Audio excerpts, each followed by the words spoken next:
Hey guys, today I'm going to talk to you guys about the impact of the Enlightenment. So, yesterday we talked about some of the ideas of the Enlightenment. So, today we're actually going to talk about how those ideas are going to be put into practice in Europe. Okay, so some of these monarchs are going to try to maintain the absolute power that they have while trying to incorporate some of the Enlightenment principles. And we're going to see kind of how that works.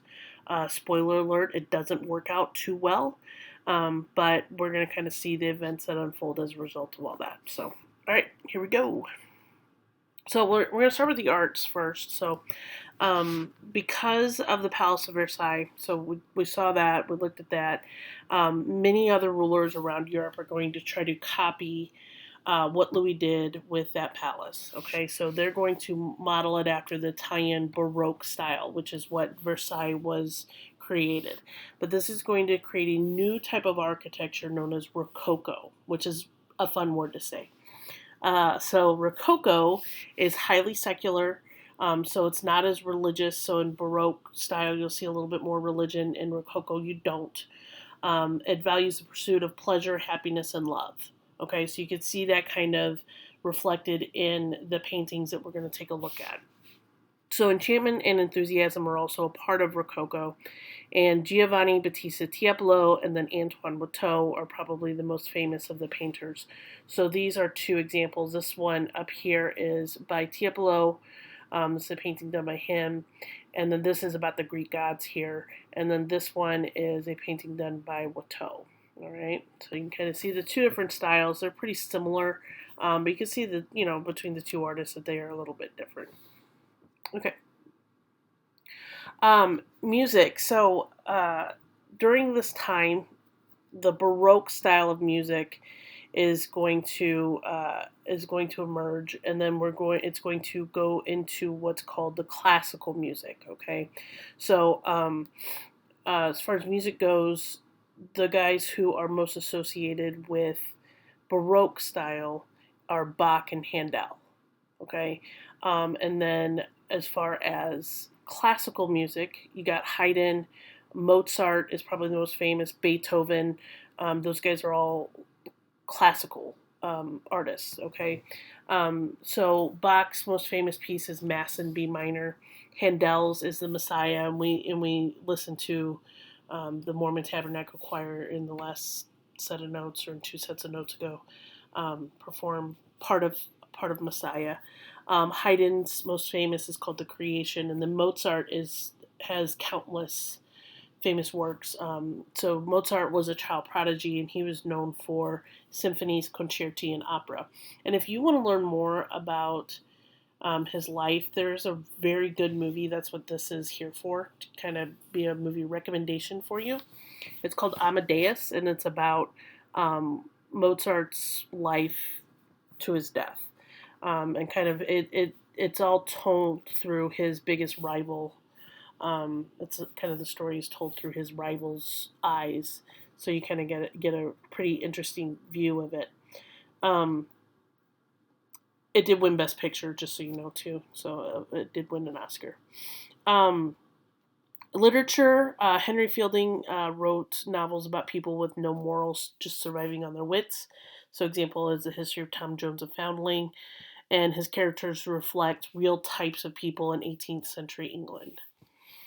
Okay, now let's talk about these monarchs. So all these enlightened thinkers, all this is going to lead to what's known as enlightened absolutism, which is kind of an oxymoron because the Enlightenment preached natural rights and the people should be the ones who are ruling and things like that. And when you combine that with absolutism, that doesn't seem to gel. So the philosophers believed in natural rights. So among these natural rights, we see like freedom of religion, freedom of speech, freedom of the press. All three of those we can find in and freedom of assembly are in our First Amendment. Freedom to petition is the one that's not included in this. Right to property, so that was a John Locke idea. Pursuit of happiness, obviously being a Thomas Jefferson idea. But enlightened rulers were to protect these rights. They were to nurture the arts, the sciences, education, and to enforce the laws fairly over all subjects. So this is going to lead to what's known as enlightened absolutism. So basically, it's still having that absolute power.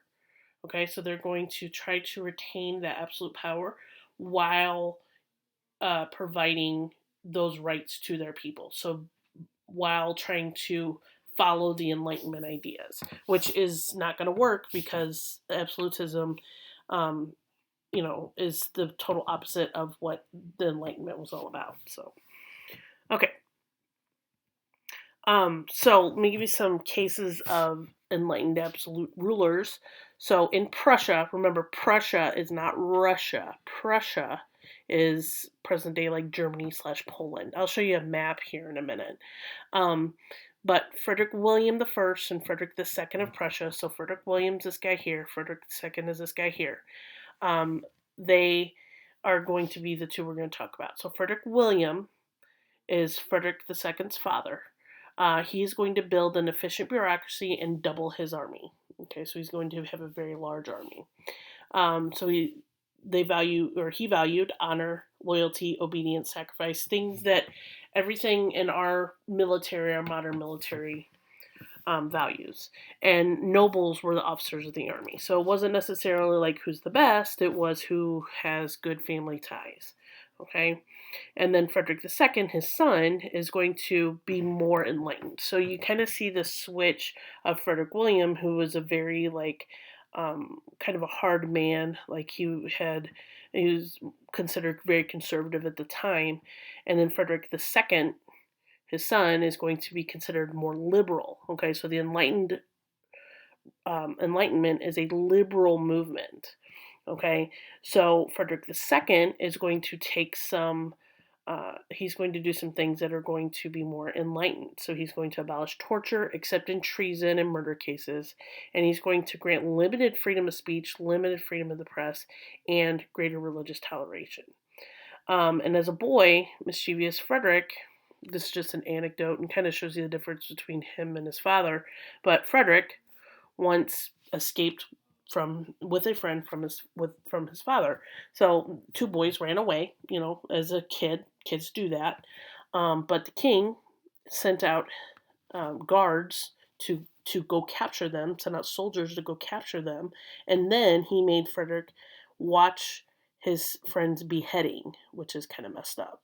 So it just kind of shows you the difference in the values that we're seeing, and so you can kind of see how you have the more traditional values with Frederick William, and then you have the more enlightenment with Frederick II. Okay. Okay, in Austria, Maria Theresa, who we've talked about before. So Maria Theresa she was the first wife of Louis XIV of France. So she is going to take control of Austria, and we're going to get more into Maria Theresa in a minute, because there's going to be a big war that deals with her. So Maria Theresa is going to centralize the Austrian Empire and strengthen the state's power.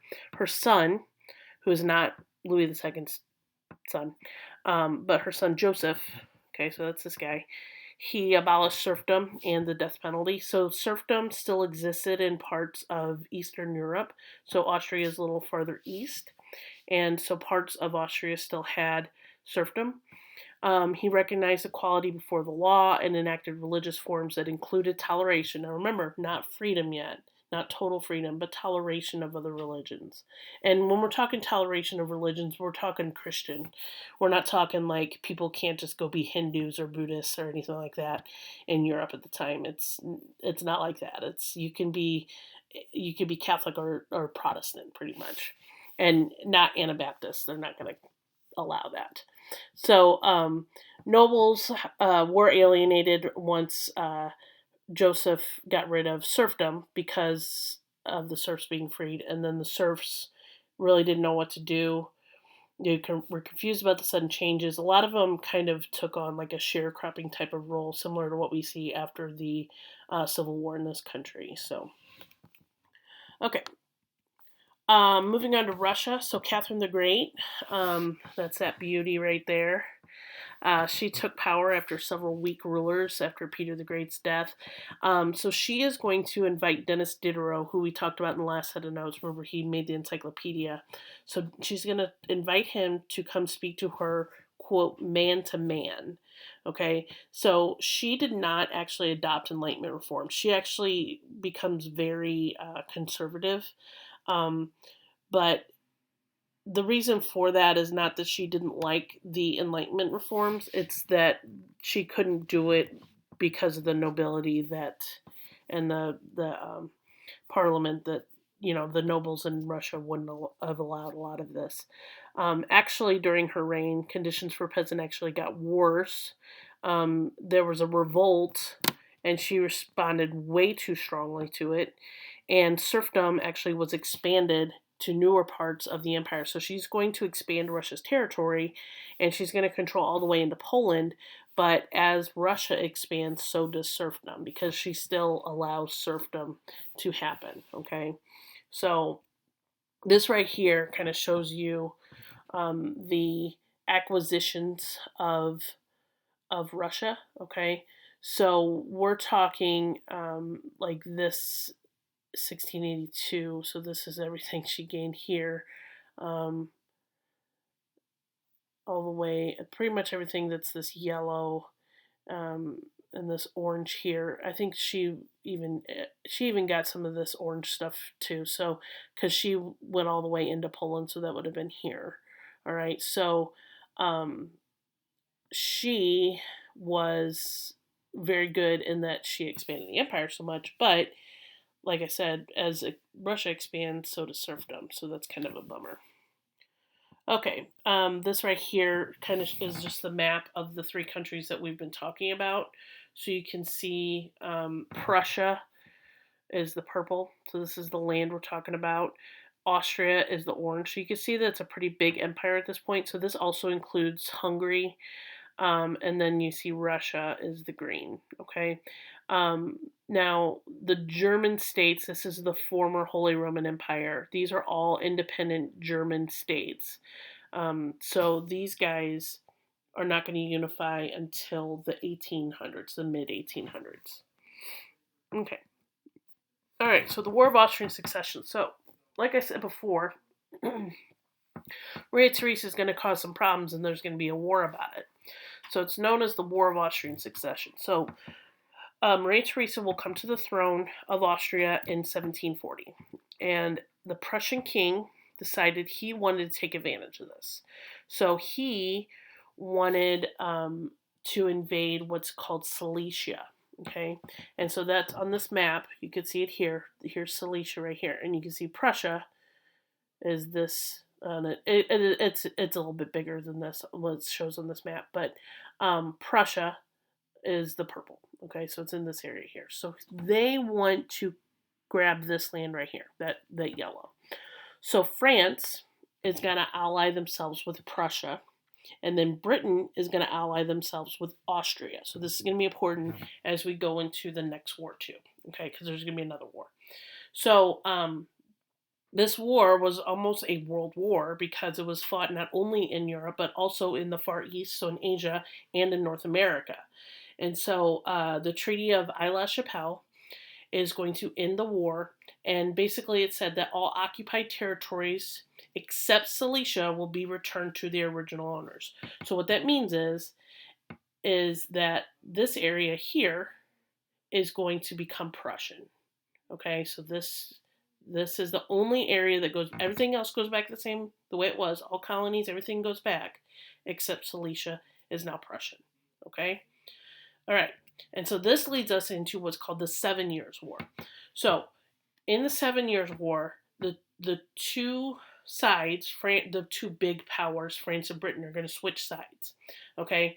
So France and now Austria and Russia is going to join in, are going to fight against Britain and Prussia. Okay, so we're going to see two different sides here. But we're going to see the main battles are going to be between France and Britain and then Austria and Prussia. Okay, so those two sets of enemies still don't like each other. Okay, so The alliance of France, Austria, and now Russia is known as the Diplomatic Revolution, and they're going to fight against, like I said, Britain and Prussia. So the superb Prussian army, and the Prussian army was very, very good, was able to defeat the French, the Austrians, and the Russians for some time. So they were fighting almost on three fronts. But the Prussian forces were being worn down. So, and so Frederick the Great faced disaster. However, what's going to happen is the Tsar Peter III he's going to withdraw his troops from the war. So Russia is going to leave. So eventually, what's going to happen is they're going to end the war and they're going to sign what's called the Treaty of Paris. So there's going to be two treaties of Paris we're going to talk about. So this is Treaty of Paris of 1763. Okay, so the next one's going to be 1783. So this is 1763, and it basically says in Europe, because there's going to be another part to the Treaty of Paris, it says that all occupied territories will be returned, and then Austria has to officially recognize Prussia's permanent control of Silesia. So the Treaty of Paris in Europe is basically the Treaty of Aix-la-Chapelle. Okay, it's just got a little bit more, it's just putting a little bit more weight on Austria to recognize Prussia's control of Silesia. Okay, all right. Now, in North America is where the biggest conflicts took place. Okay, so this is where we see France against Britain, and this is really where most of the important fighting happened. Okay, so you have the British and the French are going to fight in the waterways of the Gulf of St. Lawrence in Canada, all the way down into the Ohio River Valley. And so Native Americans are going to ally themselves with the French, and here's why. So we didn't really talk as much about exploration as I would have liked to. We didn't talk about it at all this year, but so what happened is the British, when they came into North America, they colonized. They lived there. They wanted to settle. When the French came, they came in and they just wanted to do business and go back home.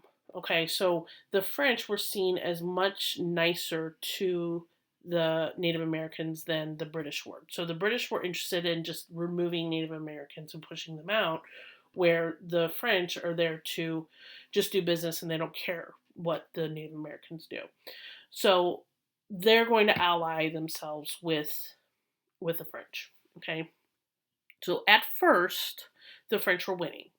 That was until William Pitt the Elder, this is the guy who the city of Pittsburgh is named after, until William Pitt the Elder focused the British Navy against the French colonial forces, and it would very easily defeated the smaller, weaker French Navy. So the British are going to win in North America. And so in the 1763 Treaty of Paris, it's going to transfer Canada and all lands east of the Mississippi to Britain. And then Spain, who's an ally of France, transferred Florida to British control and gave Spain its Louisiana territory. Okay, so let me show you what that looks like here. Okay, so this is what pre-7 Years' War, what the North America looked like. So everything here, all this green is Spanish, all this orange is French, and then all the purple here is British. Okay, this is kind of disputed territory right here. So basically what this does, and this is the colonies, obviously, the 13 colonies. So what this treaty does is it takes everything on this side of the Mississippi River and all becomes British. And that includes everything that France owns in Canada and Florida. And Spain, in exchange for giving up Florida, gets the rest of the French territory known as Louisiana Territory. Okay, now what's going to happen with that later on is Napoleon is going to regain this territory because he's going to put his brother on the Spanish throne. So he's going to regain this territory, and this is what Thomas Jefferson will buy from him in 1803. Okay, and so this land right here will become Spanish for a while and then go back to French for a very short time, and then it will become part of the United States, okay, in 1803. So that's what's going on with this. But as you can see, now the major power in North America is now Britain, because most of the people live in this area here, okay? Most of the people live in these waterways, okay? So Britain is now the major power. This guy was kicking me off. Nice. Britain is now the major power in North America, and that's the big result of this war. Okay, so let me give you some trivia. So the question is, what do people in the United States call the 7 Years' War? And I purposely did not call it this because I wanted you guys to think about it. So I want you guys to think on it, and I will give you the answer now because normally I would take questions here or guesses, and most people usually don't get it right until a few guesses. And if you guess the French and Indian War, you are correct. Okay. All right. Well, that's all I have for you today. I hope you guys have a wonderful rest of your day.